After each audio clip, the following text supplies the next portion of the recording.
অসমৰ জনপ্ৰিয় কণ্ঠশিল্পী জুবিন গাৰ্গৰ পোষ্টমৰ্টেম ৰিপৰ্টে এতিয়া সমগ্ৰ ৰাজ্যৰ কঁপাই তুলিছে। মুখ্যমন্ত্ৰী হিমন্ত বিশ্ব শৰ্মাৰ কোৱাৰ অনুসৰি ইতিমধ্যে ছিংগাপুৰতে পোষ্টমৰ্টেম সম্পূৰ্ণ হৈছে অসমৰ জনপ্ৰিয় কণ্ঠশিল্পী জুবিন গাৰ্গৰ।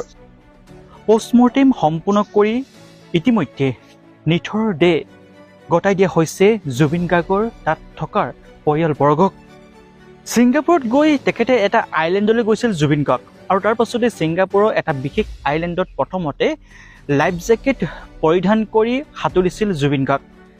প্ৰথম অৱস্থাত লাইফ জেকেট পৰিধান কৰি সাঁতুৰি পুনৰ ইয়টলৈ ঘূৰি আহিছিল।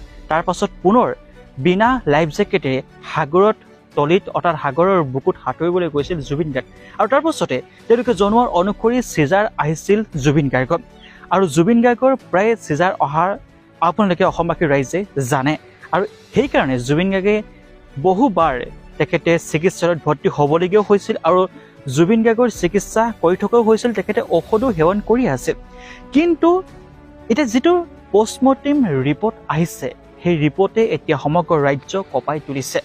পোষ্টমৰ্টেম ৰিপৰ্ট অসমবাসীৰ ওচৰত ফাজিল কৰিছে অসমৰ অন্যতম আগশাৰীৰ নিউজ চেনেল নিউজ 18 অসমে। পোষ্টমৰ্টেম ৰিপৰ্ট তথ্য অনুসৰি জুবিন গাৰ্গৰ চিজাৰ অহা তথ্য নাই, পানীত পৰিহে মৃত্যু হৈছে জুবিন গাৰ্গৰ। এতিয়া গুৰুত্বপূৰ্ণ কথাটো হ'ল, জুবিনৰ দৰে এজন শিল্পী যি অসমৰ সম্পদ, সেই শিল্পীজনক বিনা লাইফ জেকেটেৰে সাগৰত সাঁতুৰিবলৈ অনুমতি কোনে দিছিল? যদিহে অনুমতি দিছিল, তেখেতৰ ওচৰত সাঁতুৰিবলৈ জনা 4-5জন ব্যক্তি কিয় নাছিল? তেখেতলোকে কোৱাৰ অনুসৰি চিজাৰ অহা নাছিল জুবিন গাৰ্গৰ। জুবিন গাৰ্গ পানীত পৰিহে মৃত্যু হ'ল। এই খবৰটো এতিয়া কিন্তু সমগ্ৰ ৰাজ্যক কঁপাই তুলিছে। সঁচাকৈ অসমবাসীৰ ৰাইজে প্ৰশ্ন উত্থাপিত কৰাৰ দৰে, জুবিন গাৰ্গৰ মৃত্যু অকাল মৃত্যু নহয় নেকি? এই মৃত্যুত কিবা নহয় কিবা ৰহস্য আছে নেকি? কেনেকৈ লাইফ জেকেট পৰিধান নকৰাকৈ জুবিন গাৰ্গক সাগৰৰ বুকুত সাঁতুৰিবলৈ অনুমতি দিলে বা সাঁতুৰিলে, তাক লৈহে কিন্তু আচৰিত। কেইটামান ভিডিঅ' ভাইৰেল হৈ পৰিছে সামাজিক মাধ্যমত, যিকেইটা ভিডিঅ'ত জুবিন গাৰ্গে যিটো আমাক দেখুৱাইছে ৰাইজক, যে জুবিন গাৰ্গে লাইফ জেকেট পৰিধান কৰিয়ে সুন্দৰকৈ সাগৰত সাঁতুৰি আছে। কিন্তু তাৰ পাছত কিয় ছেকেণ্ডবাৰৰ বাবে সাঁতুৰিবলৈ গৈছিল, কিয় লাইফ জেকেট পৰিধান নকৰাকৈ সাঁতুৰিছিল, সেই প্ৰশ্ন কিন্তু উত্তৰ লাগে।